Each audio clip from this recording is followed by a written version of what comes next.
तो डॉक्टर साहब ये बताएं कि आपको डॉक्टर बनने की प्रेरणा कहाँ से मिली?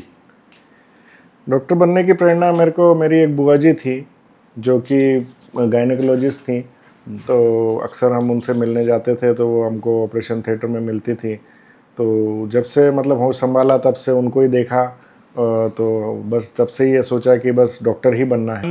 एआई जो आजकल काफ़ी आ चुका है सब जगह, तो जो टेक्निक आपकी जो ऑपरेशन की जो टेक्निक है, सर्जरी है या चिकित्सा जगत के और भी जो फील्ड हैं, उसमें क्या एआई की भी भूमिका आप लोगों के में अब बढ़ गई है?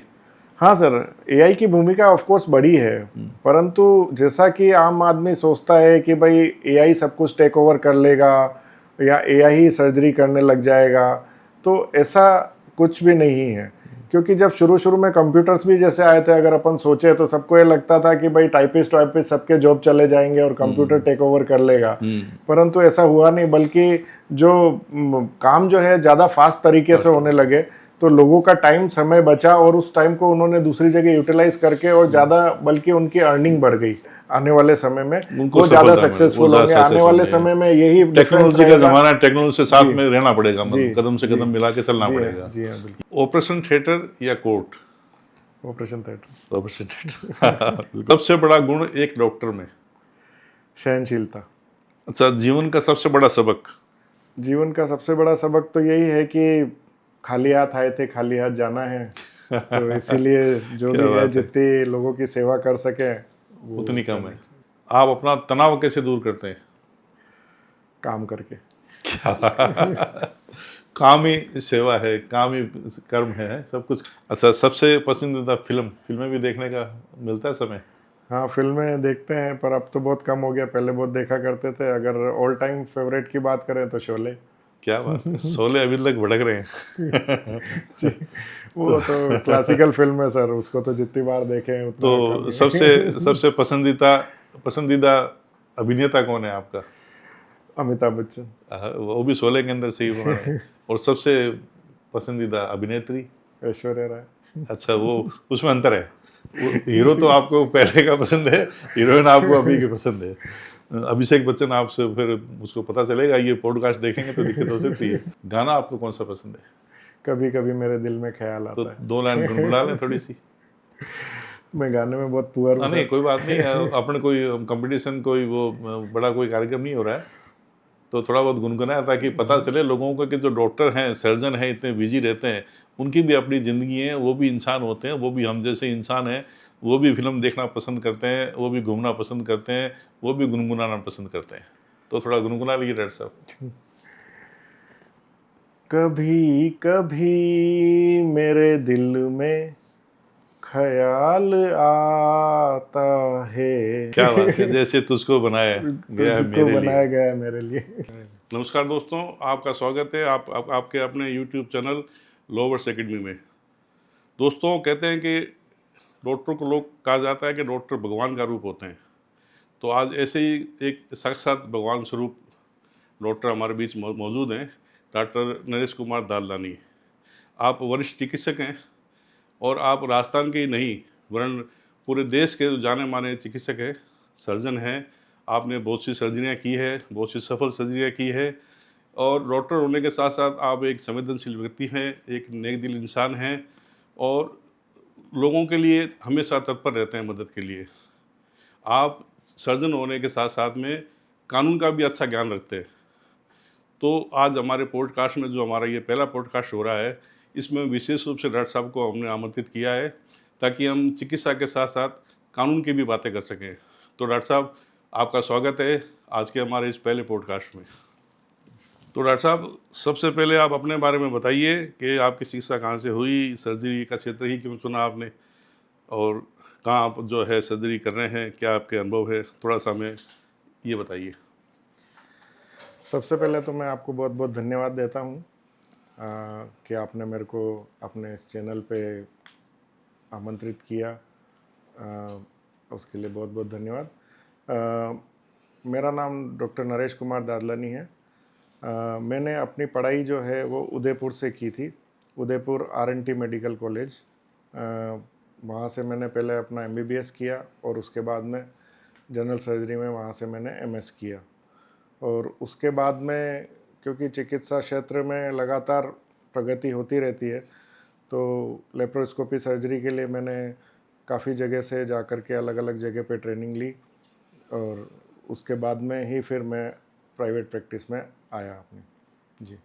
तो डॉक्टर साहब अभी आप कहाँ प्रैक्टिस कर रहे हैं, किस जगह आप अभी, आपका हॉस्पिटल वगैरह कोई है कि कहाँ आप काम कर रहे हैं अभी? अभी मेरा श्री सिद्धिविनायक हॉस्पिटल सुमेरपुर में है, जहाँ पर कि हम लोग अधिकतर जो है मिनिमल इन्वेजिव सर्जरी जिसको बोलते हैं, वो उस तरह की सर्जरीज वहाँ पर परफॉर्म करते हैं। तो डॉक्टर साहब कुछ आप ये बताएं कि जब आपने पहली बार कोट पहना था तो उस समय सबसे यादगार बात आपके लिए क्या थी? सर, एक तो डॉक्टर बनना अपने आप में एक सपने के पूरे होने जैसा था, और सबसे पहले सफ़ेद कोट पहनने का मौका आपको तब मिलता है जब आप मेडिकल कॉलेज में प्रवेश करते हो, और ख़ास तौर से जब आप डिसेक्शन हॉल में जाते हो। तो डिसेक्शन हॉल क्या होता है कि वहाँ पर जो है कुछ प्रिजर्व्ड डेड बॉडीज़ होती है जिन पर हमको जा कर के डिसेक्शन करना पड़ता है, ताकि शरीर के हम अलग अलग अंग जो है उनके बारे में पता कर सके कि उनकी बनावट किस तरह की है। तो जब सफ़ेद कोट पहना था तो वो एक बिल्कुल सफ़ेद, मतलब अपने सपने के सच होने जैसा था। उसको शब्दों में बयान करना तो मुश्किल है, बट वो ऐसी फीलिंग थी जिसको जब ऐसा महसूस हुआ जैसे कि अब जो है एक हम जो है इस नई राह पे बिल्कुल चल पड़े हैं, और अभी भी मतलब ये तो शुरुआत है, पर बहुत सारी आगे की जिम्मेदारियां बहुत सारी है जिनको हमको पूरा करना है, क्योंकि डॉक्टर बनना तो एक सपने की तरह पूरा होने के लिए है, परंतु डॉक्टर बनने के साथ साथ अपने जो प्रोफेशन के साथ न्याय करना वो बहुत ज़्यादा ज़रूरी है। तो डॉक्टर साहब सबसे बड़ा ये है कि जो डॉक्टर का जो क्षेत्र होता है उसमें कई जो है फील्ड होते हैं, तो सर्जरी क्यों चुना आपने? सर, असल में क्या है कि मेरी एक बुआ जी थी जो कि सर्जन थी, मतलब वो गायनेकोलॉजिस्ट थी। तो जब से मैं बड़ा हुआ, जब से मैंने होश संभाला, तब अक्सर उनके पास आना जाना होता था, क्योंकि बहुत व्यस्त रहती थी वो। तो जब भी हम उनसे मिलने जाते थे तो उनसे मिलने के लिए हमको अस्पताल में ही जाना होता था, और वो जब आती थी हमसे मिलने तो अक्सर वो अपने ओटी की ड्रेस में होती थी, क्योंकि काफ़ी व्यस्त गायनेकोलॉजिस्ट थी और वो भी सारा टाइम ऑपरेशन थिएटर में और सर्जरीज़ में उनका गुजरता था। तो जब से होश संभाला तब से उनको ही देखा, और प्लस सर्जरी करते हुए देखा, तो वो मन के अंदर एक वो भावना सी बैठ गई थी कि बस अपने को भी बड़ा होकर के डॉक्टर बनना है और सर्जरी करनी है। तो बस इसीलिए जब मेरा पीजी में सिलेक्शन हुआ तो मैंने सर्जरी को चुना। मेरी माताजी चाहती थी कि मैं फिजिशियन बनूं, क्योंकि उनको लगता था कि एक फिजिशियन है तो वो घर के अंदर किसी भी तरह की बीमारियों को, बीपी, शुगर, ये जो नॉर्मल बीमारियां होती हैं उनको अच्छे से ट्रीट कर सकता है घर के लोगों को। तो वो ये चाहती थी कि मैं फिजिशियन बनूं, पर मेरी इच्छा को देखते हुए उन्होंने भी ये माना कि भाई सर्जरी को ही तुमको अपना करियर बनाना चाहिए। तो डॉक्टर साहब अपना जो जो मेरा ये जो चैनल है ये लॉ से संबंधित है, जी। तो आप अभी ये बताएं कि चिकित्सा के क्षेत्र में रहते हुए आपको कब महसूस हुआ कि इसमें कानून का भी जानकारी रखना ज़रूरी है और कानून से भी पाला डॉक्टर का पड़ सकता है? सर, जैसे ही हम पहले मेडिकल कॉलेज में प्रवेश करते हैं तो हमारे जो एमबीबीएस है उसको 3 भागों में बांटा जाता है। डेढ़ साल के 3 साल, जो पहला 1.5 साल होता है उसको फर्स्ट प्रोफेशनल ईयर बोलते हैं। तो फर्स्ट प्रोफेशनल ईयर के दौरान ही हमारे एक सब्जेक्ट होता है जिसको मेडिकल ज्यूरिस्प्रूडेंस बोलते हैं। तो उसके अंदर हमको पढ़ाई करनी रहती है। तो मेडिकल ज्यूरिस्प्रूडेंस में जब हम उसकी पढ़ाई कर रहे थे उस दौरान हमको जो हमारा ज्यूरिस डिपार्टमेंट में उसमें हमारा आना जाना लगा रहता था। तो हमारे जो प्रोफेसर होते थे जीएल डाड साहब, बहुत अच्छे इंसान और बहुत ही अच्छे नॉलेज वाले बंदे थे वो, उनके पास जाना होता था। तो अक्सर हम वहाँ देखते थे कि भाई वहाँ पर पुलिस वाले भी आते हैं उनसे मिलने, और वो जो है किस तरह से उनके साथ में डील करते हैं। तो उस समय हमको लगा कि भाई अपने को मेडिकल प्रोफेशन के साथ साथ जो है कानून की भी जानकारी होनी चाहिए, क्योंकि ये दोनों क्षेत्र भले ही अलग अलग हों परंतु उनमें आपस में समन्वय होना ज़रूरी है। काफ़ी चीज़ें मिलती जुलती जी, हैं, काफ़ी काम काफ़ी आती जल्दी। है। तो डॉक्टर साहब कभी अदालत में जाने का काम पड़ा या कभी एविडेंस के लिए कोर्ट में गए आप? हाँ सर, एक दो बार मेरा कोर्ट में जाने का अवसर मिला। मैं एक बार सिरोही तो में वो काम अनुभव कर रहा कैसा था। रहा, थोड़ा वो बताएं हमें। मैं जब सिरोही में काम कर रहा था तो कुछ एक्सीडेंटल केसेस आए थे, तो उनका जब इंजरी रिपोर्ट बना करके मैंने भेजी, कुछ साल बाद मेरे पास में समन आया था तो कि भाई आपको वहाँ पर आना है कोर्ट में। तो सबसे पहले तो क्योंकि मेडिकल प्रोफेशन में आने के बाद में जब हम सर्जरी विभाग में आ जाते हैं या मेडिसिन विभाग में आ जाते हैं, तो उसके बाद में एमएलसी केसेस का हमारा जो है वो अनुभव रहता है। तो उसके अंदर कोर्ट में अक्सर आना जाना पड़ता है लोगों को, परंतु क्योंकि मैं ऐसी जगह पर काम कर रहा था जहाँ पर कि एमएलसी जो है दूसरे डॉक्टर डील करते थे, तो मेरे को ज़्यादा उसका अनुभव नहीं हो पाया शुरुआत में। तो जब मेरे पास में समन आया पहली बार कि भाई आपको कोर्ट में आना है, तो मैंने कहा ठीक है। उन्होंने तारीख वगैरह बताया कि आपको इस तारीख को कोर्ट में आना है। फिर उन्होंने मेरे को बोला कि आपका ये जमानती वारंट है, तो आपको किसी से जमानत दिलवानी पड़ेगी। मैंने कहा कि तो मेरे टेंशन पास होगी होगी जमानत कैसे देनी है। हाँ, तो मेरे को लगा ये जमानती ये क्यों ये अब। ये अक्सर जो है लोगों में हो जाता है कि जैसे कोर्ट से कोई समन आता है या जमानती वारंट आता है तो बड़ा घबरा जाते हैं हाँ, कि भाई ये क्या हो गया, अब क्या होगा, हमको गिरफ्तार कर लेंगे या क्या होगा। हाँ, तो मैंने उनसे पुलिस वाले जो आए थे, मैंने उनसे पूछा कि भाई मेरे पास में पहले कोई समन नहीं आया, आपने डायरेक्ट जमानती वारंट क्यों भेजा मेरे को। तो बोले सर हम आपका काफ़ी टाइम तक आपका पता लगाते रहे पर आप मिले नहीं, तो अब जो है ये जमानती वारंट डायरेक्ट ही भेजा है। तो मैंने कहा मेरे तो कोई ऐसा नहीं है, जमानत कौन देगा, क्योंकि सब लोग जमानत देने के नाम से डरते हैं, तो कौन देगा। फिर हमारे एक डॉक्टर थे वहाँ पे पोस्टेड थे जो पहले गवर्नमेंट में ड्यूटी कर चुके थे, तो उन्होंने बोला कि डॉक्टर साहब मैं आपकी ज़मानत दे देता हूँ। तो ऐसे करके और वो समन मैंने एक्सेप्ट किया। और उसके बाद मैंने उनसे पूछा कि सब कोर्ट में कितनी बजे आना रहेगा। तो बोले सुबह का टाइम रहता है कोर्ट का, आप तो 7-8 बजे कोर्ट में पहुँच जाना। तो हम जिस दिन कोर्ट जाना था, ऊपर सुबह सुबह जल्दी मैं तो तैयार होकर के पहुँच गया कोर्ट में। यहाँ से थोड़ा सिरोही जाना था। सुबह 8 बजे पहुँचा तो वहाँ पे कोर्ट में कोई दिखा नहीं मेरे को। तो मैंने पूछा कि भाई क्या हुआ, सब लोग कहाँ हैं। तो बोले बस वो अभी आने वाले हैं, आएंगे तब उसके बाद में फिर आपका ये सारी कार्रवाई शुरू होगी। फिर वो जज साहब आए, वकील लोग आए, उसके बाद में उन्होंने बोला कि आप आ जाओ। तो अब हमने तो जो फिल्मों में देखा था कि भाई इस तरह से वो विटनेस बॉक्स बना हुआ है और शपथ उसमें दिलाएंगे, गीता गीता पे हाथ रख के जो है वो वो जो वो आपको सौगंध लेनी पड़ेगी कि जो बोलूँगा सच के सिवा कुछ नहीं बोलूँगा। ये सब आपने फिल्मों में लोग अक्सर देखते हैं, लेकिन हकीकत में ये सब ऐसा नहीं होता है। तो इसका मतलब डॉक्टर साहब जो पहला आपका जो कोर्ट जाने का जो अनुभव था बड़ा रोमांचकारी था। जी हाँ, बिल्कुल। डॉक्टर साहब ये बताएं कि मेडिकल नेग्लिजेंसी क्या होती है, जो आजकल इसकी काफ़ी चर्चा चलती है कि साहब हॉस्पिटल्स में डॉक्टर की गलती से इस तरह का कोई हादसा हो गया या कोई दुर्घटना घटित होगी तो डॉक्टर ने पूरी तरह से उन मरीज को देखा नहीं, तो परिजन अक्सर इस प्रकार के आरोप लगाते हैं। तो इनके बारे में आप क्या बताना चाहेंगे? सर, आम भाषा में मैं बहुत सिंपल तरीके से समझाऊं तो मेडिकल नेग्लिजेंस में दो चीज़ें आती है। जी। एक तो होता है एक्ट ऑफ कमीशन और एक होता है एक्ट ऑफ ओमिशन। जी। दोनों में क्या है, एक्ट ऑफ कमीशन का मतलब ये है कि जो डॉक्टर को करना चाहिए था वो उसने नहीं किया, जी। है ना। और एक्ट ऑफ ओमिशन का मतलब ये होता है कि जो उसने करना नहीं था वो उसने किया। तो ये दो चीज़ें हैं। तो अक्सर अगर अस्पताल में डॉक्टर या नर्स या जो भी स्टाफ है उसके द्वारा अगर किसी मरीज के इलाज के दौरान जो स्टैंडर्ड ऑफ केयर है, जो प्रोसीजर्स हैं, उनको पूरी तरह से अगर फॉलो नहीं किया जाता है तो वो नेग्लिजेंस के अंदर में आता है। परंतु जो आम पब्लिक समझती है कि भाई क्योंकि इलाज सही से नहीं हुआ, मेरा मरीज़ ठीक नहीं हुआ, या रिज़ल्ट या आउटकम अच्छा नहीं रहा, या मेरे मरीज का नुकसान हुआ या डेथ हो गई, तो वो नेग्लिजेंस है।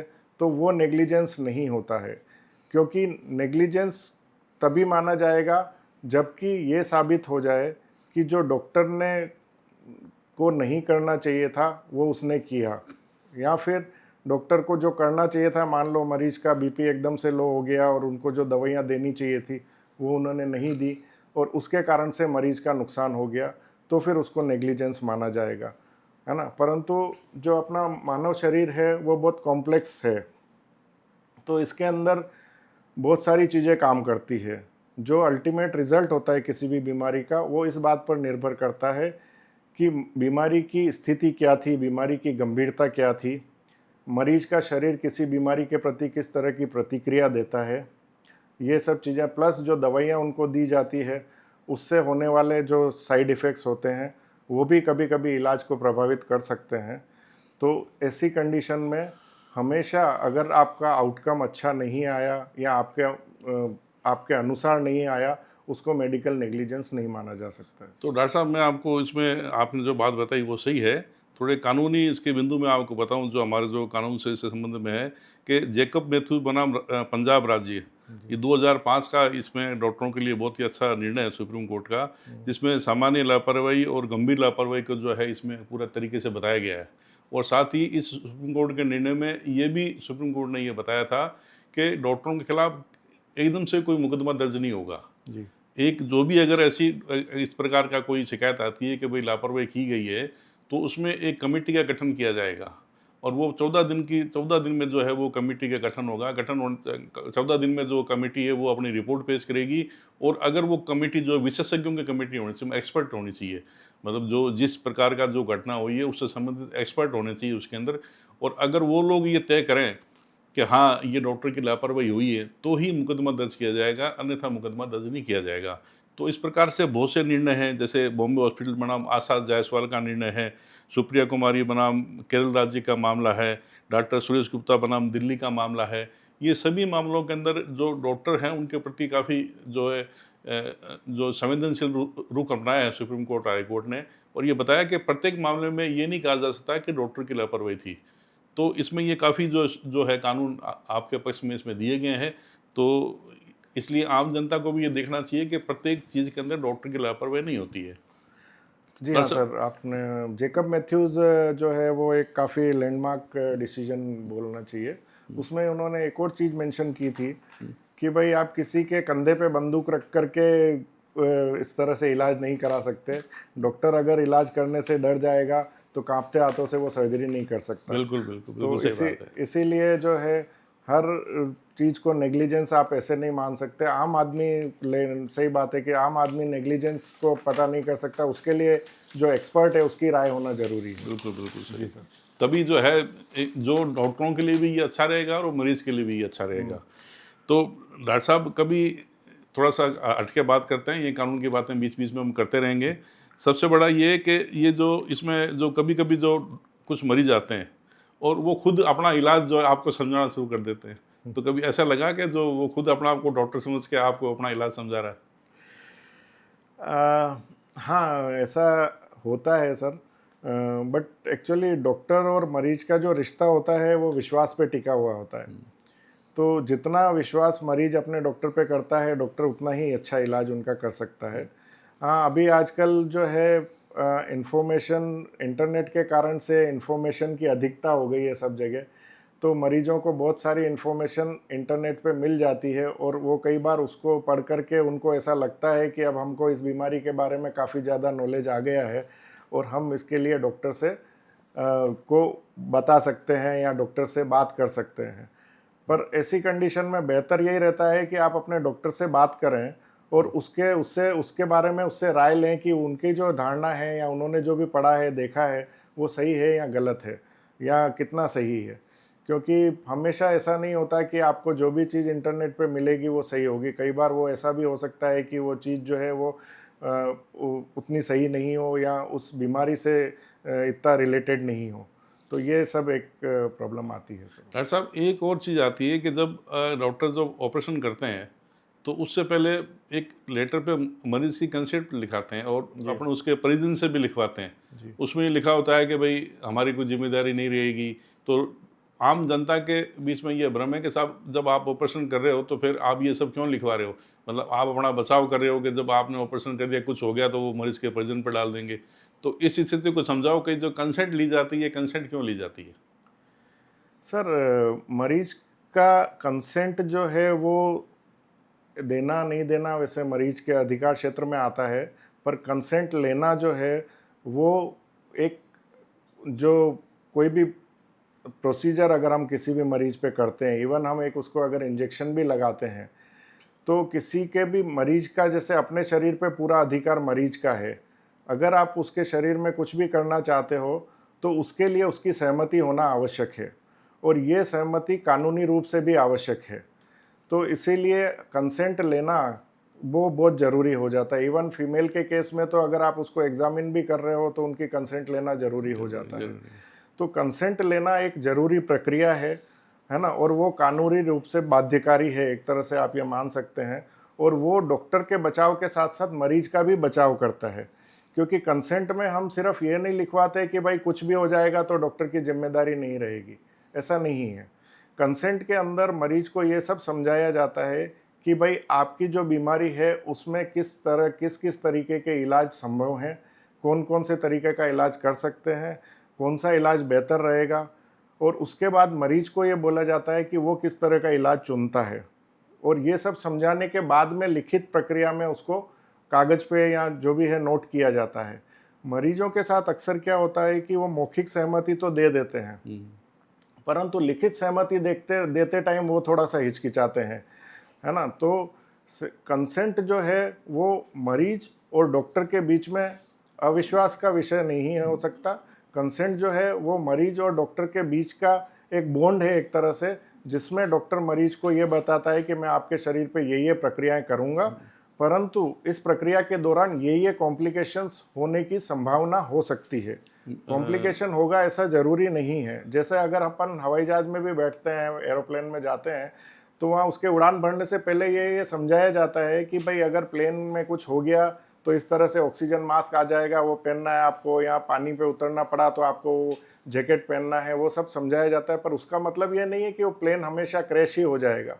तो वो एक सावधानी रखने के लिए, और उसको चीज़ों में अगर कुछ भी आगे प्रॉब्लम होती है तो उसको एज ए एविडेंस कोर्ट में पेश करने के लिए वो कंसेंट लिया जाता है। तो जहाँ तक मेरा समझ में आया है कि जो कंसेंट होती है वो एक विश्वास का रिश्ता है, बिल्कुल डॉक्टर और मरीज के बीच में विश्वास का रिश्ता है, और अगर ये विश्वास का रिश्ता जितना मजबूत होगा उतना जो है वो पेशेंट के लिए वो अच्छा रहेगा। डॉक्टर साहब, एक और बड़ा महत्वपूर्ण जो विषय है उसमें कई कई जगह ये देखने में आ रहा है। अभी एक उदयपुर, राजस्थान में उदयपुर की घटना है जहाँ ये बताया गया कि पेशेंट को लेकर आए, उसके कोई एक्सीडेंट हो गया था, तो उनको ऑर्थोपेडिक्स की समस्या थी, उनके हाथ पाँव में फ्रैक्चर हो गया था, और उन्हें इलाज उनका चल रहा था और ऑपरेशन हो चुका था।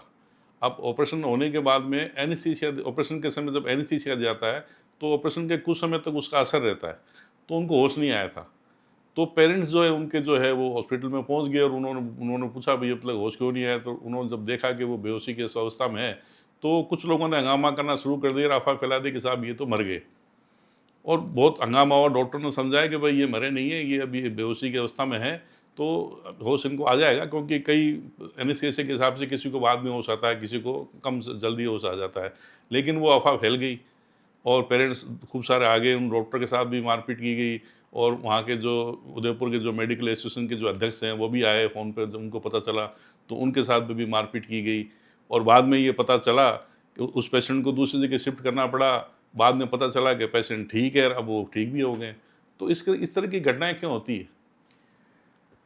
सर, अनफॉर्चुनेटली इस तरह की घटनाएं काफ़ी हो रही है और काफ़ी बढ़ भी रही है, और उसका कारण एक तो ये है कि हमारे समाज में सहनशीलता कम होती जा रही है जी। और दूसरी चीज़ ये है कि अधिकतर इस तरह के जो केसेस हैं, मैंने भी देखा है या हम नोट करते हैं कि उसके अंदर मरीज और उसके परिजन कम इन्वॉल्व रहते हैं। दूसरे लोग जो होते हैं, पास पड़ोस या वो वाले लोग, वो इस तरह की चीज़ों में ज़्यादा इन्वॉल्व रहते हैं।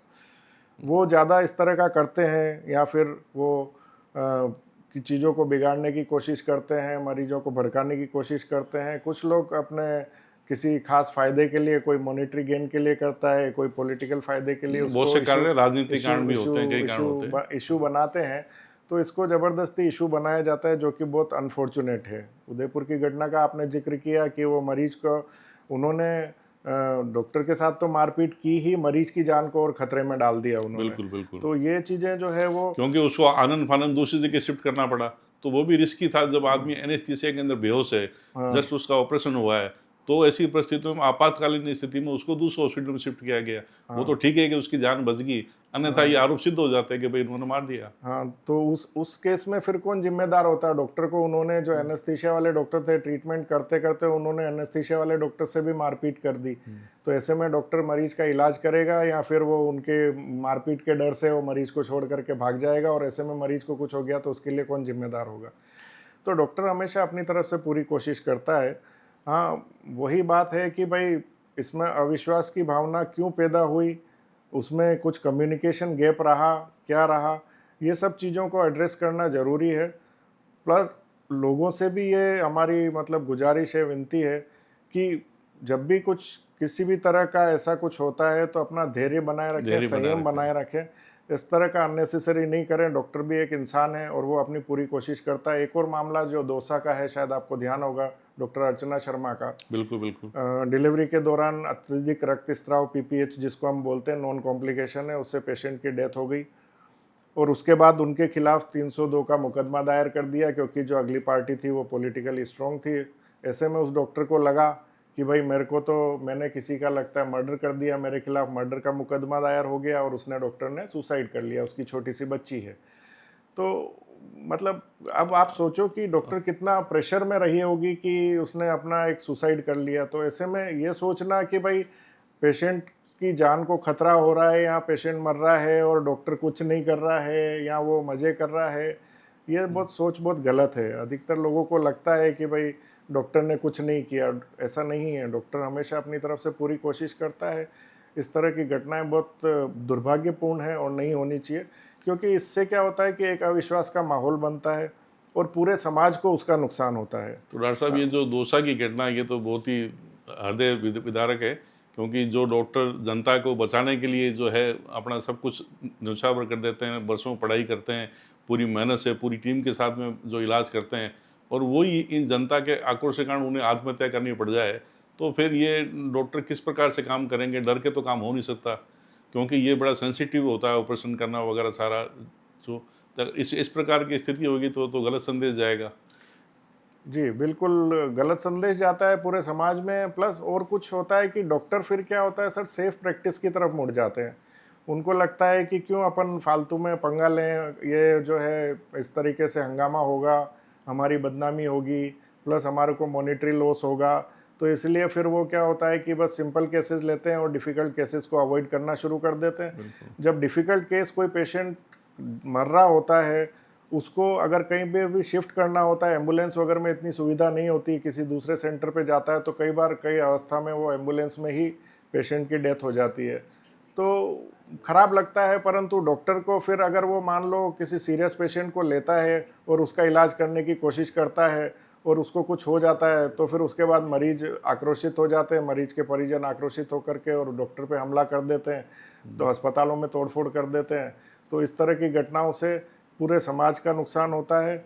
और डॉक्टर फ्रेटर्निटी के बीच में भी ये होता है कि भाई अपने को सीरियस मरीजों का इलाज नहीं करना है, फिर ऐसे मरीजों को बड़े बड़े अस्पतालों में जाना पड़ता है और उनका वहाँ पर ज़्यादा खर्चा भी होता है और कई बार मरीज को बचाना भी मुश्किल हो जाता है या नामुमकिन हो जाता है। डॉक्टर साहब, ये जो आपने बातें बताई, इससे जुड़ी दो मेरे प्रश्न हैं। एक चीज़ तो ये है कि ऑपरेशन के दौरान अगर किसी की मृत्यु हो जाती है, तो वो उस समय क्या स्थिति होती है? उस समय आप लोग क्या करते हैं और क्या करना चाहिए? दूसरा जो है, अगर किसी पेशेंट को, कई बार ऐसा होता है कि कोई बीमार पेशेंट है, उसको लेकर आते हैं, लेकिन उसकी रास्ते में जो है मृत्यु हो जाती है। फिर जब वो हॉस्पिटल में लेके आते हैं तो उसके उस समय प्राण नहीं होते हैं, उसकी मृत्यु हो चुकी होती है। तो उस समय भी डॉक्टर जो के साथ में बड़ी स्थिति आती है, उस समय फिर जो है एमएलसी केस हो जाता है। तो जो पेरेंट होते हैं वो बोलते हैं हमको बॉडी दे दो, और अब आप बोलते हो कि साहब हमने पुलिस को सूचना कर दी है। तो ये क्या स्थिति है, आप थोड़ा इसके बारे में बताएं।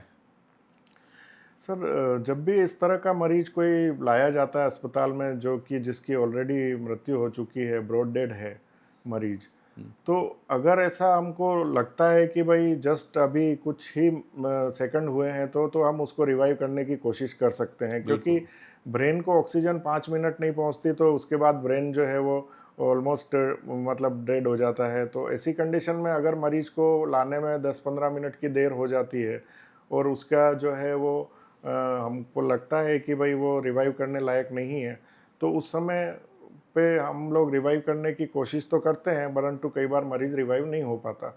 अब उस कंडीशन में प्रॉब्लम ये हो जाती है कि आपको कॉज ऑफ डेथ नहीं पता है, मरीज कैसे मरा, क्या हुआ, कुछ आपको नहीं पता है। जब तक कि ऐसा हो कि आप मरीज पहले से आपके ट्रीटमेंट में चल रहा हो और अगर आपको उसके बारे में सारा पता है कि उसकी मेडिकल हिस्ट्री क्या है या वो एक कारण हो सकता है डेथ का, तब तो आप उसको सोच सकते हो और मतलब ज़रूरत पड़ने पे डेथ सर्टिफिकेट दे सकते हो। परंतु अगर जो मरीज ऑलरेडी ब्रॉड डेड है, उसको जब अस्पताल में लाया जाता है तो दुविधा ये रहती है कि भाई उसका कॉज ऑफ डेथ क्या है, मरीज की मृत्यु क्यों हुई। कई बार एक कुछ फाउल प्ले की भी आशंका रहती है। उसमें डॉक्टर साहब मेरा ये है कि मैंने देखा है कई मामलों में, और मेरी जो पुलिस अधिकारियों से भी बातचीत होती है और जो जूरिस्ट डॉक्टर हैं उनसे भी बातचीत होती है, तो उस समय वो कहते हैं कि अगर ऐसी स्थिति में अगर कोई पेशेंट को लेके आते हैं कि जिसकी मृत्यु पूर्व में हो चुकी है, वो हॉस्पिटल में लेके आया उससे पहले उसकी मृत्यु हो चुकी है, तो उसमें वो एमएलसी केस बनेगा ही बनेगा। उसमें आप आपके पास में, डॉक्टर के पास में आने के बाद में डॉक्टर उस शव को जो है परिजनों को सुपुर्द नहीं कर सकते हैं। उनको पुलिस को सूचना देनी पड़ेगी, पुलिस आएगी, पुलिस अपनी कार्रवाई करेगी। उनको उनका पोस्टमार्टम करवाना है कि नहीं करवाना वो पुलिस पे डिपेंड है। जो उनके परिजनों की बात पे वो करवा भी सकती है, नहीं भी करवा सकती है। लेकिन जो डॉक्टर जो है, हॉस्पिटल है, वो इस प्रकार से जो उनको तुरंत भाई आगे के सामने तो उनकी डेथ हो गई है, आप लेके चले जाओ, कोई नहीं, ऐसे नहीं कर सकते हैं। मतलब आपको पुलिस को सूचना देनी पड़ेगी, पुलिस के आने के बाद ही मिलेगी। हाँ, इस तो मामले उसमें में ये है जी, इस मामले में एक केस का मैं आपको उदाहरण दूं। जी। मुंबई का एक केस है, एक ओल्ड मैन थे, करीब 70-75 साल की उम्र थी उनकी, और एक फिजिशियन डॉक्टर के अंडर में उनका ट्रीटमेंट चल रहा था। उनको कुछ कार्डियक प्रॉब्लम भी थी, डायबिटीज़, हाइपरटेंशन, ये सब परेशानियां भी थी उनकी। तो एक दिन उनके परिजन उनको डॉक्टर के पास लेकर के आए, क्योंकि लगातार डॉक्टर के इलाज में ही थे वो। तो डॉक्टर ने आया, जब वो आए उनके डॉक्टर के पास, तो ऑलरेडी वो मृत थे, उनके डेड अवस्था में थे, ब्रॉड डेड थे। तो वो डॉक्टर ने उनको देखा और रिश्तेदारों को बोला कि भाई अब तो ये मृत है, इनका कुछ नहीं हो सकता। तो उनके रिश्तेदारों ने बोला ठीक है डॉक्टर साहब, आप ऐसा कीजिए कि हमको एक डेथ सर्टिफिकेट बना करके दे दीजिए। अब चूंकि मरीज डॉक्टर के इलाज में चल रहा था और फेथ में आकर के डॉक्टर ने उनको डेथ सर्टिफिकेट की, कार्डियक प्रॉब्लम थी मरीज को, कार्डियक का डेथ सर्टिफिकेट बना करके दे दिया कि भाई इस वजह से उसकी मृत्यु हुई। परंतु बाद में क्या पता चला कि रिश्तेदारों के आपस में कुछ जमीन जायदाद का कुछ लफड़ा था, तो उन्होंने जो है वो मरीज को जहर दे दिया था। तो मरीज की मृत्यु जहर के कारण से हुई थी। बाद में जब ये पता लगा तो डॉक्टर के खिलाफ भी केस हुआ और डॉक्टर को भी जेल जाना पड़ा कि आपने जो है किसी की हत्या में सहयोग किया गलत सर्टिफिकेट। इसीलिए मैं डॉक्टर साहब ये कह रहा था कि अगर ऐसी कोई स्थिति हो तो वो पुलिस के सूचना देनी जरूरी है। वो एमएलसी केस बनेगा और उसमें जो है पुलिस बाद में अगर पोस्टमार्टम कराए नहीं कराए वो पुलिस अपना देखेगी, लेकिन हॉस्पिटल जो है बॉडी परिजनों को नहीं दे सकता। इसी प्रकार डॉक्टर साहब एक चीज़ और है इसी के अंदर कि जो टेबल पे जो डेथ होती है, डेथ ऑन टेबल जो मामला होता है कि आप ऑपरेशन कर रहे हैं और उस समय किसी की डेथ होगी, तो उसमें कानून में उसमें ये प्रावधान है, आप भी इसके बारे में थोड़ा बताएं कि उसमें ये होता है कि भाई अगर आपकी डेथ होगी तो उसमें जो भी उस पर सामान, जो भी जो उपकरण लगे हुए हैं, जो भी आपने उपकरण जो मेडिकल उपकरण लगे हुए थे ऑपरेशन के समय, ऑक्सीजन है या जो भी है, तो अगर आपको लगा कि डेथ हो गई है तो फिर आप उसको किसी प्रकार के बॉडी को छेड़ेंगे नहीं। जो भी चीज़ लगी है वैसे के वैसे लगी रहेगी, कुछ नहीं होगा। पुलिस को सूचना देनी पड़ेगी, पुलिस आएगी, उसका पूरा वीडियोग्राफी करेगी, उसका मौका मुआयना करेगी, देखेगी और फिर उसका पोस्टमार्टम करा के वो परिजनों को देगी। कहीं कहीं ऐसा होता है कि भाई हॉस्पिटल में डेथ हो गई, अब डॉक्टर ने भी समझा है कि पुलिस आएगी तो कुछ होगा, कुछ चक्कर होगा, क्या है, परिजन से बातचीत की, कुछ लोगों को बुलाया और वो बॉडी जो है परिजनों को सौंप दी। और बाद में अगर कोई विवाद हो गया तो फिर यही बात है कि जेल जाना पड़ेगा, कोई विवाद होगा। तो इसके बारे में थोड़ा आप बताएं। हाँ, जो भी न्यायिक प्रक्रिया है, जो भी है, उसको अपने को फॉलो करना जरूरी है। अगर डेथ ऑन टेबल होता है तो आपको पुलिस को इन्फॉर्म करना जरूरी है, तो ताकि पुलिस आकर के अपना जो भी कार्रवाई है वो कर सके। उसके अलावा आपको इसके साथ साथ अपने सारे रिकॉर्ड्स जो हैं उनको कंप्लीट रखना ज़रूरी है, क्योंकि जब भी केस कोर्ट में जाएगा तो आपके डॉक्टर्स ने क्या किया है उस मरीज़ को बचाने के लिए या उसके इलाज में, उन सब चीज़ों को एक्सपर्ट के द्वारा इवेलुएट किया जाएगा।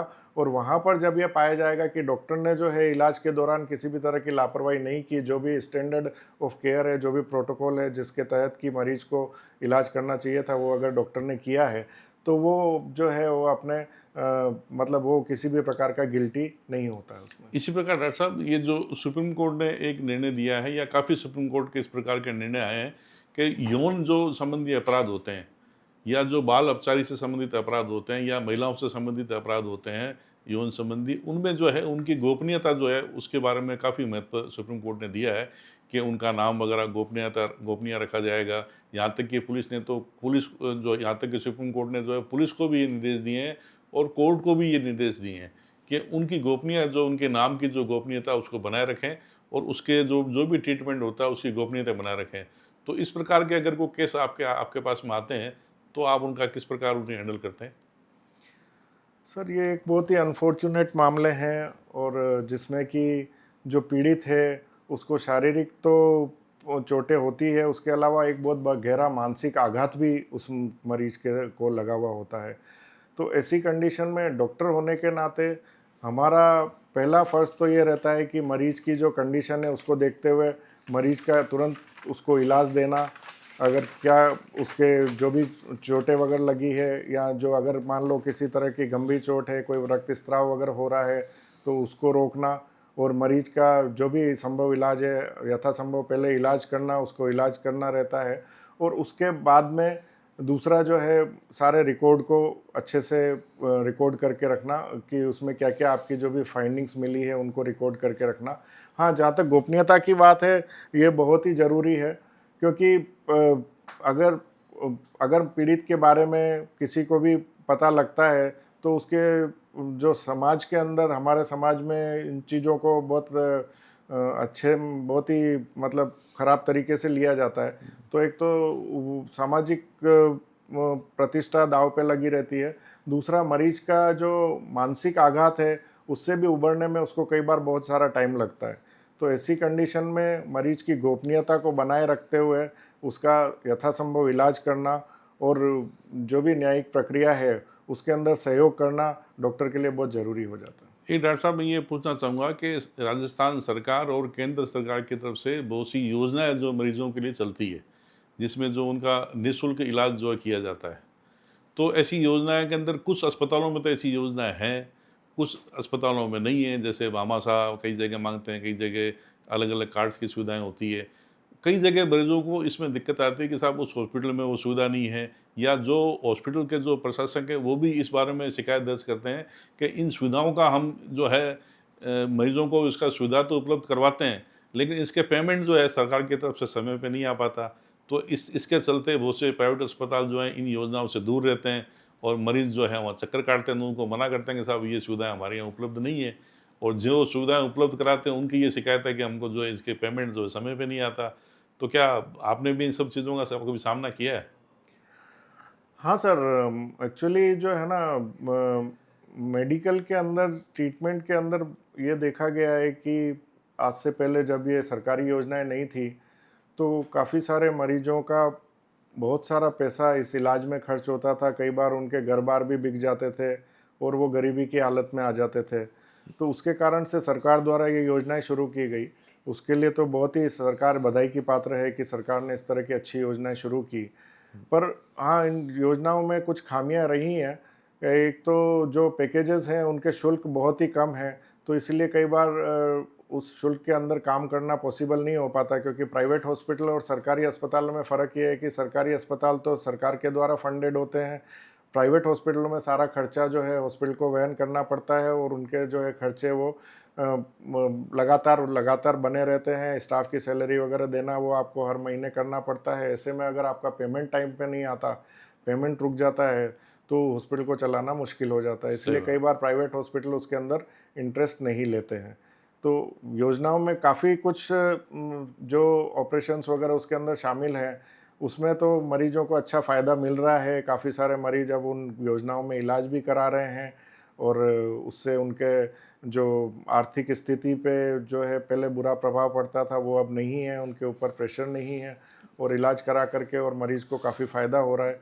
पर हाँ, कुछ जो गंभीर बीमारियां हैं वो उसमें शामिल नहीं हैं, तो उसके कारण से गंभीर स्थिति में मरीजों को फिर वही बड़े अस्पतालों में जाना पड़ता है जहाँ पर ये सुविधाएं नहीं मिलती और उनके लिए फिर ये दिक्कत परेशानी वाली बात हो तो जाती है। डॉक्टर साहब कहने का मतलब है कि जो डॉक्टर की तरफ से जो भूमिका है वो तो बखूबी डॉक्टर साहब निभा रहे हैं, जी। और जो सरकार या केंद्र सरकार या राज्य सरकार जो योजनाएं बता रही है उनके अनुसार वो जो है मरीजों को लाभ प्रदान कर रहे हैं।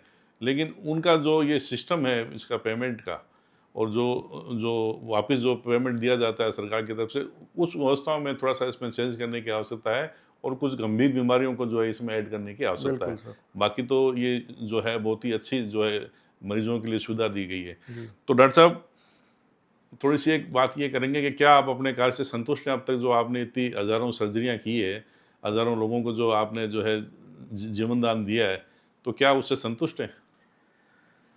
सर बिल्कुल बहुत ज़्यादा हाँ। संतुष्ट हैं, क्योंकि बचपन से एक ही सपना था कि सर्जन बनना है और मरीजों को ठीक करना है। तो जब भी हम कोई सर्जरी करते हैं, और ख़ास तौर से जब कोई चैलेंजिंग सर्जरी करते हैं और उसके बाद जब मरीज़ ठीक होकर के जाता है, तो वो बहुत दिल को बहुत ही सुकून देता है। इसलिए मतलब आपने देखा होगा कि डॉक्टर्स जो है दिन रात अपने काम में लगे रहते हैं, और कई बार मरीज़ या दूसरे हमारे रिश्तेदार वगैरह पूछते हैं कि क्या आप कभी थकते नहीं? मैंने कहा कि मैं उनको यही जवाब देता हूँ कि जो काम हमारे पसंद का है उसको जब हम करते हैं सारा दिन, तो तो हम थकते थकावट नहीं नहीं हैं, होती। थकावट नहीं होती। हाँ। और दूसरा, जैसे कि मतलब स्टडीज़ भी ये बताती हैं कि भाई आप अगर 5 दिन काम करते हो, 6 दिन काम करते हो, तो 1 दिन आपको छुट्टी लेना चाहिए। तो उससे आपका काम करने की जो आगे जो है वापस से रिजुविनेट हो जाते हैं, और अगले दिन आप अच्छे से मंडे को बहुत अच्छे से काम कर सकते हो। पर मुझे तो हमेशा जब भी मैं अपने काम से दूर रहता हूँ, तो मुझे तो यही लगता है कि मैं अब क्या करूँगा, मतलब मैं मज़ा काम मज़ा नहीं करता आ रहा है, नहीं। आनंद नहीं आ रहा, नहीं? बल्कि वो मेरे लिए तो वो कई बार ये हो जाता है कि घर पे बैठे हैं तो करें क्या? ऐसा लगता है। जब तो अस्पताल में होते हैं तो हमेशा रोज़-रोज़ नए-नए केसेज़ आते तो हैं, डॉक्टर साहब नए-नए ये चैलेंजेज़ बताएँ आते कि हैं। जब भी आप फ्री होंगे तो कहाँ जाएँगे घूमने के लिए? पहाड़ों पे जाएँगे कि समुद्र में जाएँगे? सर मैं एक प्रकृति प्रेमी आदमी हूँ, और हुँ। मेरे को चाहे झील है, पहाड़ हैं, समुंदर है, सब सब बहुत अच्छा लगता है। और ख़ास तौर से मतलब शांत वातावरण में पक्षियों को देखना, पक्षियों की आवाज़ सुनना, वो एक अलग ही आनंद देता है, एक अलग ही अनुभव देता है। तो फिर डॉक्टर साहब ये बताएँगे, अगर आप डॉक्टर नहीं होते तो क्या होते? सर डॉक्टर नहीं होता तो मैं एक या तो कोई सॉफ्ट फोटोग्राफर ही हो जो पक्षियों की फोटो खींच रहा होता है, हाँ, या नहीं। टूरिस्ट होते, क्या होते? हाँ, वो भी हाँ। एक फ़ोटोग्राफ़ी भी मेरा शौक है। हुँ। पर एक्चुअली जब मैं मेडिकल कॉलेज में आया, तब मेरी एक कज़िन थी जो कि सॉफ्टवेयर इंजीनियर बन कर के, और वो यूएस में चली गई थी। तो उसके बाद में, और शुरू से ही मेरा कंप्यूटर से बहुत लगाव रहा, शुरू से जब हुँ। कंप्यूटर आया। तो मैं हमेशा यही सोचता था कि मैं मेडिकल लाइन के साथ-साथ इस कंप्यूटर लाइन में भी कुछ करूँ, परंतु व्यस्तता के कारण नहीं कर पाते हैं। तो अगर मैं ये सोचता हूँ कि अगर मैं डॉक्टर नहीं होता तो मैं कहीं न कहीं सॉफ्टवेयर इंजीनियर होता, और कोशिश करता कि अपने देश के लिए ही कुछ अच्छे-अच्छे, मतलब इस फ़ील्ड में भी कुछ अच्छा कर पाता उसके लिए। तो सर, घर में सबसे ज़्यादा डाँट किसकी पड़ती है? बेटी की कि पत्नी की? सर डाँट तो बेटी की ही ज़्यादा पड़ती बेटी की ज़्यादा पड़ती है। है। मुझे भी बेटी की ज़्यादा डाँट पड़ती है। सही बात है। अ, बेटियाँ जो बहुत प्यारी होती हैं, तो जी, उनकी डाँट भी बड़ी अच्छी लगती है। जी हाँ, और मेरे को बिल्कुल। तो कई बार ऐसा लगता है कि जब बेटी अगर मेरे से कुछ दिन झगड़ा नहीं करती है, तो मैं खुद उससे झगड़ा कर लेता हूँ, ताकि कुछ डाँट खाने को मिल जाए। तो बिल्कुल। डॉक्टर साहब ये बताएँ कि जो आजकल जो ये सोशल मीडिया का भी काफ़ी ज़माना है, जी। तो आपके पास में जो गूगल वाले मरीज़ ज़्यादा आते हैं कि यूट्यूब वाले मरीज़ ज़्यादा आते हैं? सर दोनों तरह के मरीज आते हैं, पर हाँ, गूगल सर्च करके ज़्यादा मरीज आते हैं, जो कि गूगल पे अपनी बीमारी के बारे में सर्च करके। और हाँ, पर अगर वो मतलब अच्छा कंस्ट्रक्टिव अगर डिस्कशन करते हैं तो वो अच्छा लगता है। परंतु कभी-कभी मरीज को अगर ये लगता है कि वो एक डॉक्टर से ज़्यादा ज्ञान अर्जित कर लिया उसने गूगल से, तब थोड़ी-सी कोफ्त होती तो है। होती है। तो डॉक्टर साहब, घर में आपके 2 डॉक्टर हैं, जी, मैडम गायनी की स्पेशलिस्ट है, आप सर्जन हैं, जी। तो फिर जो है आखिरी फैसला किसका चलता है? गायनी के सर्जन का या सर्जरी के सर्जन का?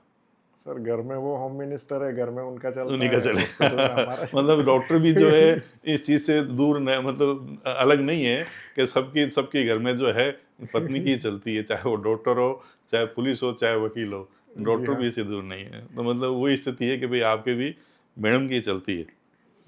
तो डॉक्टर साहब, कभी घर में बहस हो जाए, हुँ। तो कौन जीतता है? ऑपरेशन थिएटर वाला डॉक्टर या डिलीवरी रूम वाली डॉक्टर? ऑब्वियसली सर बहस करने का तो कोई मतलब सवाल ही पैदा नहीं होता। जीत तो उन्हीं की होनी है। जीत तो उन्हीं की होनी है। अच्छा।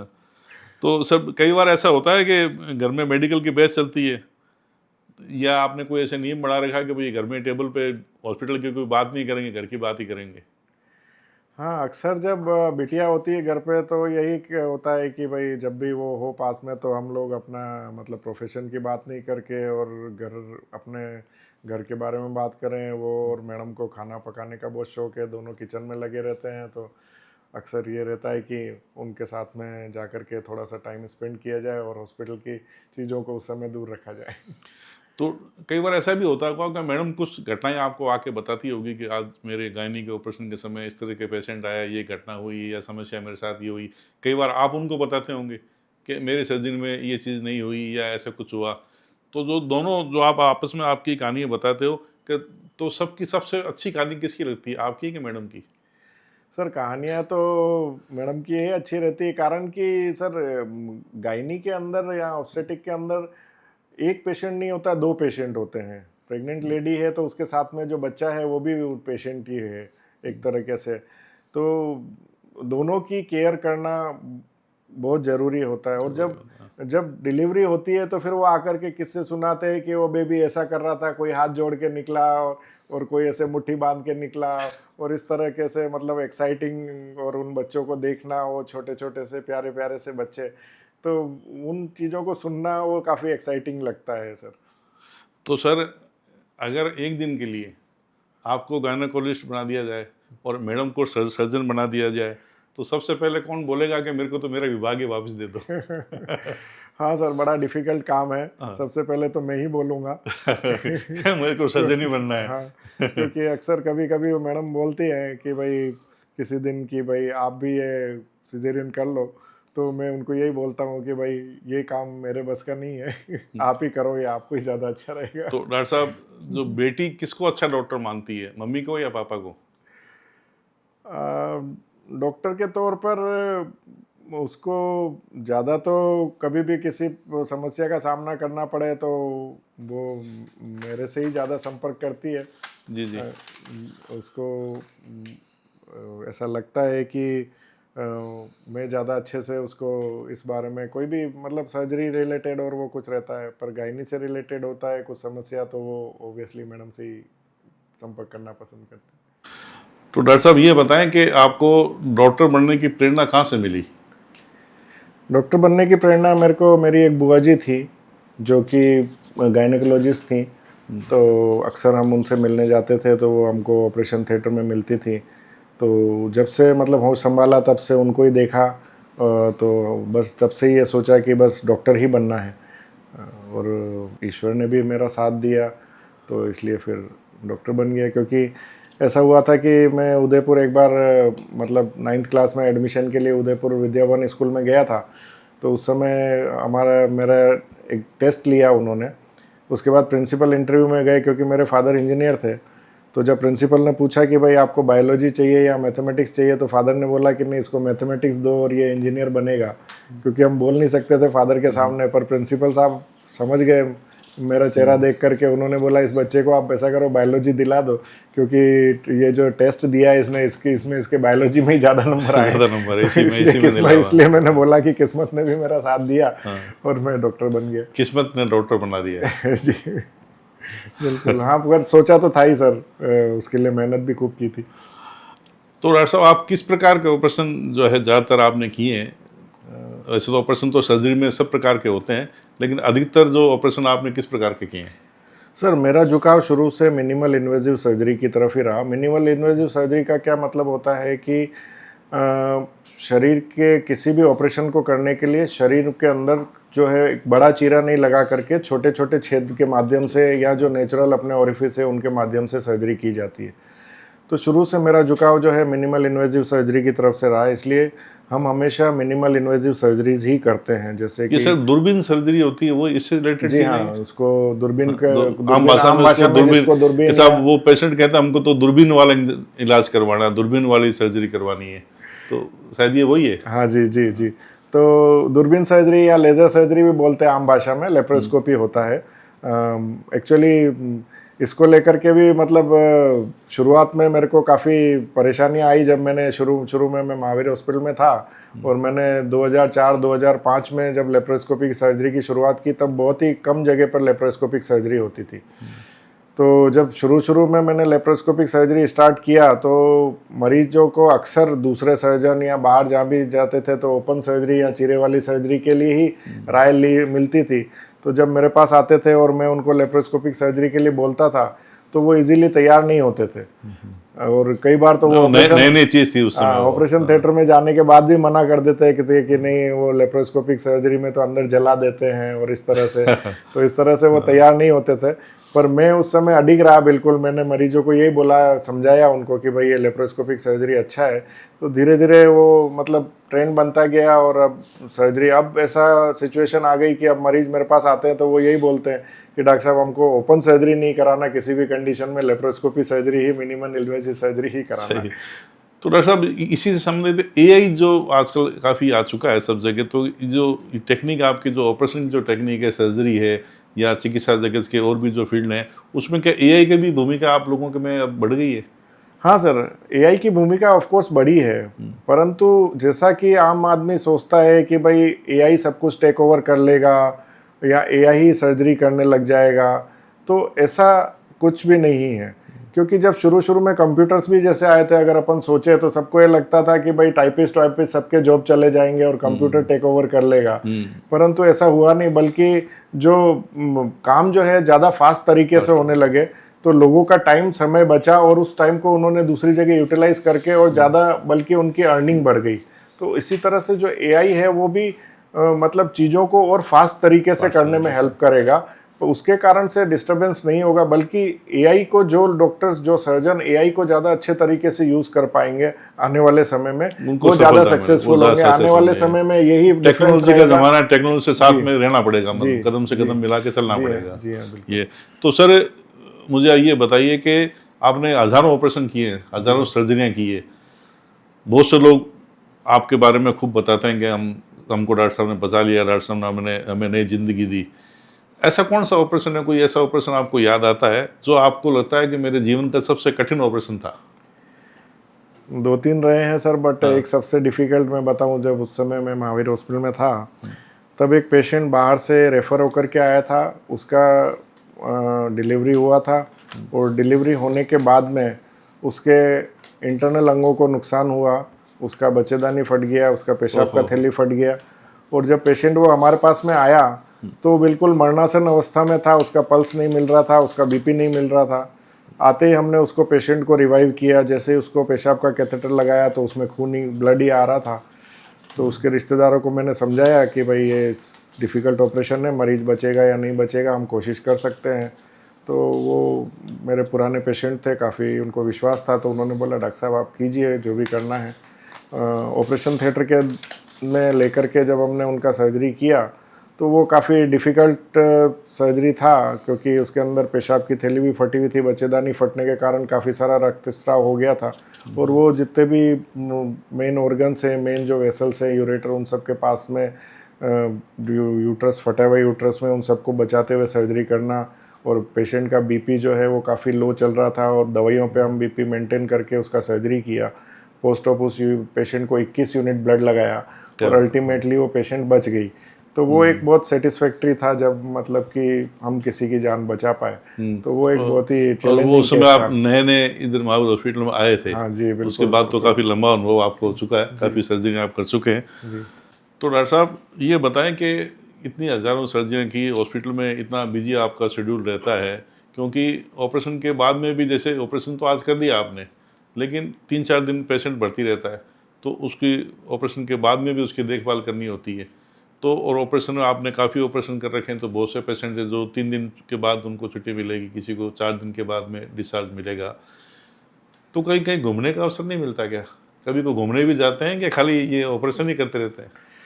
हाँ सर, ख़ास तौर से जब आप मतलब छोटे सेटअप में काम करते हैं, जब आपके पास में दूसरा सपोर्ट नहीं होता है तो थोड़ा मुश्किल होता है। तो कहीं भी घूमने जाना होता है तो हमको पहले से प्लान करना होता है, सर्जरीज़ को हमको प्लान करके उनको बाद में बुलाना होता है। हाँ, बट 1-2 बार ऐसा भी हुआ कि कहीं कॉन्फ्रेंस में जाना था और सर्जरी या तो लंबा चल गया, डिफ़िकल्ट केस था, या फिर पोस्ट ऑप पेशेंट को कुछ थोड़ा सा प्रॉब्लम होने के कारण मैं उन कॉन्फ्रेंसेस में नहीं जा पाया। तो इसलिए अगर कहीं घूमने जाना है और फैमिली के साथ प्लान कर रहे हैं तो फिर उसमें रिस्क नहीं ले सकते, आपको पहले से ही सर्जरीज को बंद करना पड़ता है 1-2 दिन पहले ही, तभी जा पाते हैं। तो डॉक्टर साहब, हमने काफ़ी चीज़ों की जानकारी आपसे ली, आपके जीवन के बारे में भी जानकारी ली, कानून के बारे में भी जानकारी ली। अब हम कुछ प्रश्न आपको ऐसे पूछेंगे कि जो आपका उसका उत्तर आपको तुरंत देना है, मतलब जल्दी जल्दी उत्तर देना है, जिसको रैपिड फायर जो है पॉडकास्ट में बोला जाता है, तो वो भी कर लेते हैं। बिल्कुल। कुछ ना कुछ तो होना चाहिए। तो शुरू करते हैं। आपके लिए प्रश्न जो है, ऑपरेशन थिएटर या court? Operation theatre. Operation theatre. बिल्कुल सही है। सबसे बड़ा गुण एक डॉक्टर में? सहनशीलता। सबसे बड़ा गुण एक मरीज में? उसके मरीज के अंदर विश्वास। सबसे बड़ा गुण एक वकील में? पेशे की जानकारी और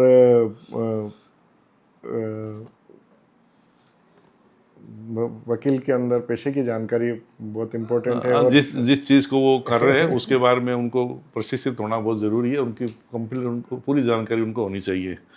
और सबसे बड़ा गुण एक जज में? जज के अंदर भी मैं बोलना चाहूँगा कि मानव मूल्यों का को मतलब मेन अपने उसमें रखते हुए और उसके बाद डिसीजन लेना। निष्पक्षता भी ज़रूरी है, सबसे बड़ा। अच्छा, जीवन का सबसे बड़ा सबक? जीवन का सबसे बड़ा सबक तो यही है कि खाली हाथ आए थे, खाली हाथ जाना है। तो इसीलिए जो भी है, जितनी लोगों की सेवा कर सके उतनी कम है। सफलता का मंत्र क्या है डॉक्टर साहब? अनुशासन, आत्मविश्वास और मेहनत। आप अपना तनाव कैसे दूर करते हैं?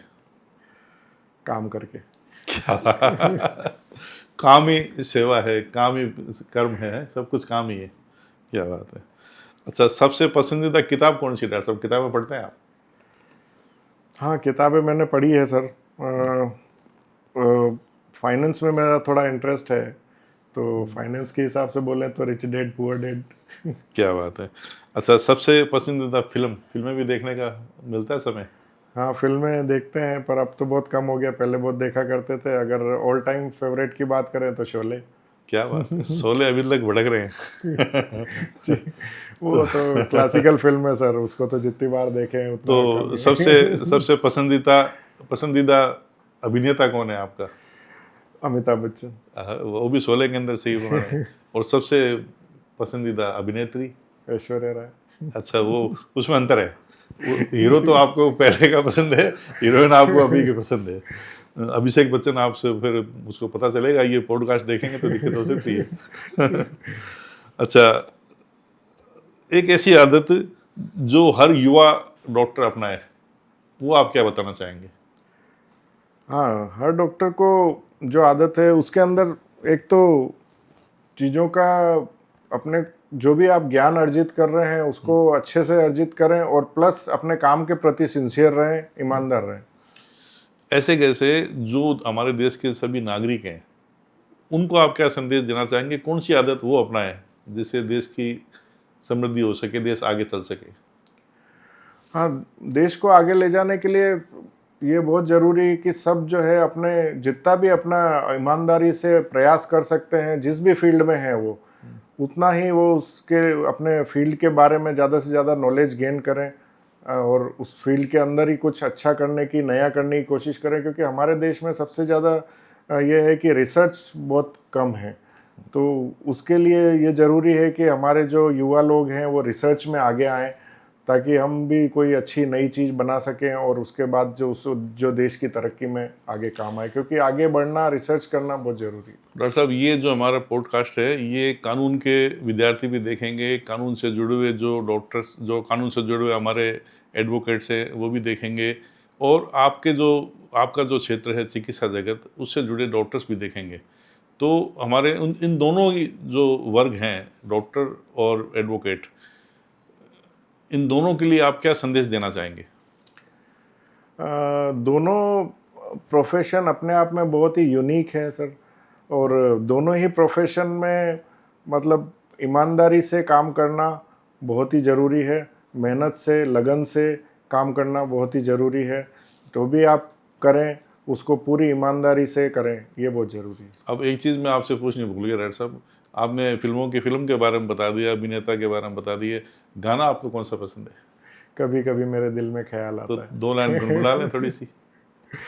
मैं गाने में बहुत पुअर हूँ नहीं सर। कोई बात नहीं है, अपने कोई कंपटीशन कोई वो बड़ा कोई कार्यक्रम नहीं हो रहा है, तो थोड़ा बहुत गुनगुनाएं ताकि पता चले लोगों को कि जो डॉक्टर हैं, सर्जन हैं, इतने बिजी रहते हैं, उनकी भी अपनी ज़िंदगी है, वो भी इंसान होते हैं, वो भी हम जैसे इंसान हैं, वो भी फिल्म देखना पसंद करते हैं, वो भी घूमना पसंद करते हैं, वो भी गुनगुनाना पसंद करते हैं। तो थोड़ा गुनगुना लीजिए डॉक्टर साहब। कभी कभी मेरे दिल में ख्याल आता है कि जैसे आगे क्या बात है, जैसे तुझको बनाया गया है तुझको मेरे बनाया लिए। गया है मेरे लिए। क्या बात है।